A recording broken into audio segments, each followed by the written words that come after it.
Shalom, Bapak Ibu yang dikasihi oleh Tuhan. Jumpa lagi dalam GKM Menyapa pada hari ini. Firman Tuhan hari ini terambil dari 2 Korintus pasal yang ke-12 ayat 7 sampai dengan ayat yang ke-10. Demikian firman Tuhan. Dan supaya aku jangan meninggikan diri karena penyataan-penyataan yang luar biasa itu, maka aku diberi suatu duri di dalam dagingku, yaitu seorang utusan iblis untuk menggocok aku, supaya aku jangan meninggikan diri. Tentang hal itu, aku sudah 3 kali berseru kepada Tuhan, supaya utusan iblis itu mundur daripadaku. Tetapi jawab Tuhan kepadaku, cukuplah kasih karuniaku bagimu, sebab justru dalam kelemahanlah kuasaku menjadi sempurna. Sebab itu, terlebih suka aku bermegah atas kelemahanku, supaya kuasa Kristus turun menaungi aku. Karena itu, aku senang dan rela di dalam kelemahan, di dalam siksaan, di dalam kesukaran, dan di dalam penganiayaan dan kesesakan oleh karena Kristus. Sebab jika aku lemah, maka aku kuat. Bapak, Ibu, Saudara yang saya kasih dalam Tuhan, sejak manusia pertama jatuh ke dalam dosa, sampai saat ini, kita terlempar dari kebahagiaan sorgawi. Meskipun Yesus telah datang ke dalam dunia, tetapi wabah dosa masuk menebarkan racunnya. Karena itu di mana-mana kita menyaksikan ada penderitaan manusia, ada sakit penyakit, ada kesedihan, kemalangan, bahkan kematian mewarnai kehidupan manusia. Kita memang tidak boleh mengelak dari situasi-situasi sulit, tetapi pada akhirnya kita harus menghadapinya juga. Keadaan yang tidak menyenangkan selalu saja menimpa orang baik maupun orang jahat.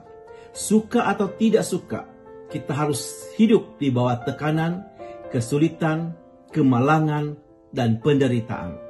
Tetapi haruskah kita membiarkan diri selalu dikalahkan oleh racun yang disebarkan iblis?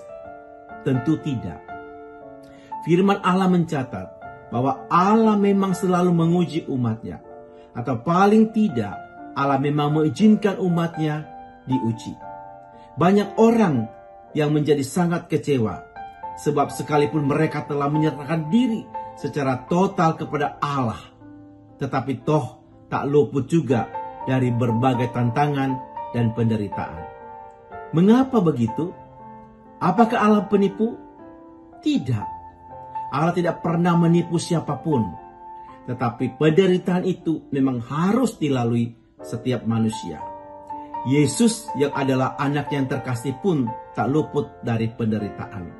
Seperti yang dikatakan oleh seorang hamba Tuhan yang bernama Billy Graham, bahwa penderitaan itu merupakan panggilan hidup orang percaya, dan Allah memang tidak pernah menjanjikan satu jalan yang mudah untuk ke sorga.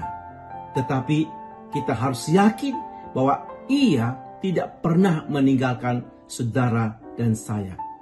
Setiap orang beriman memang harus siap menanggung penderitaan. Mengapa? Tentu ada maksud Allah. Paulus contohnya diizinkan oleh Allah harus menderita dengan suatu duri di dalam daging. Kemungkinan suatu kelemahan jasmani. Untuk kesulitan itu, Paulus telah 3 kali berdoa kepada Allah agar mengangkat kesulitan itu. Namun Allah hanya menjawab, cukuplah kasih karuniaku bagimu. Sebab justru dalam kelemahanlah kuasaku menjadi sempurna. Di dalam ayat yang ke-9. Kalau kita cermati pengalaman hidup para abdi Allah sejak perjanjian lama sampai saat ini, nampaknya penderitaan itu memang disiapkan Allah untuk memagari manusia agar ia tidak menjauh dari hadiratnya. Allah ingin agar manusia tidak tergiur oleh kenikmatan dunia ini, sehingga melupakan kenikmatan surgawi. Dengan demikian, penderitaan menjadi berkat bagi manusia. Tetapi hal itu tentu harus dipahami manusia dengan iman dan bukan rasio. Mengikut Yesus memang ada harga yang harus dibayar. Jika kita memahami penderitaan itu dari sudut pandang iman, kita dapat bersikap seperti Paulus yang rela hidup dalam berbagai penderitaan dan kelemahan. Bahkan dalam kondisi yang tidak menyenangkan itu pun, Paulus mengatakan bahwa disitulah letak kekuatan imannya. Bagaimana dengan saudara dan saya hari ini? Marilah kita tetap imani Yesus yang sudah memberikan teladan dengan penderitaannya. Dia sudah mengalahkan semua itu.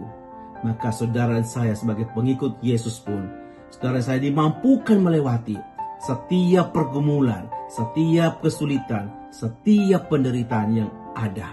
Karena kita tahu, kita yakin dan percaya Yesus adalah Tuhan yang tidak pernah meninggalkan saudara dan saya. Oleh karena itu, marilah kita terus berharap kepada Kristus bagaimanapun kondisi keadaan kita. Sekali lagi, jangan pernah kita menyalahkan situasi, lingkungan, keadaan atau orang lain apabila kita menghadapi pergumulan, tantangan, bahkan penderitaan. Tetapi tetap belajar seperti Yesus Kristus yang sudah mengalahkan penderitaan itu.